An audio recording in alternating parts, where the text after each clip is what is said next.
Hello guys, update tayo sa mga sapatos dito sa Cartimar. Nasa D19 tayo guys. Medyo matagal-tagal na rin akong hindi nakapag-update dito. Siguro mga 5 months na. Ayan. Unahin natin to guys. On cloud. Nasa 1.5 siya guys. Ayan, maganda siya. Nasa 1.5 siya. At magmasid-masid tayo dito guys. At makapili tayo ng mga magagandang sapatos.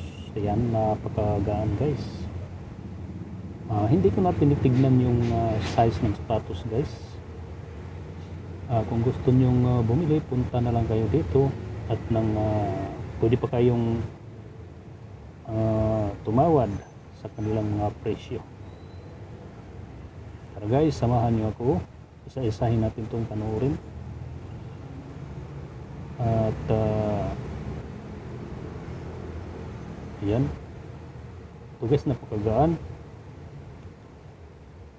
Ayan, napakagaan siya guys. Pwedeng pang forma ito, pang lakad-lakad. At dito muna tayo sa ano guys, sa on-cloud shoes. Ayan. Okay, grabe guys, ang gaganda, napakagaan. Ang gagaan ng mga sapatos dito guys, parang original. Actually guys, lahat ng sapatos nila dito is from Vietnam, pero ang gaganda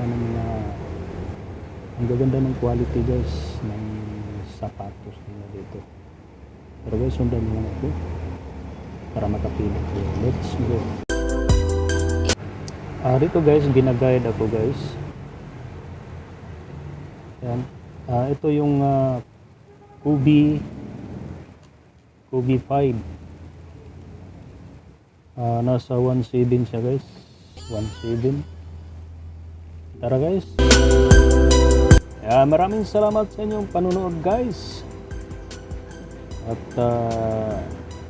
God bless. Na sana ay mayroon kayong napili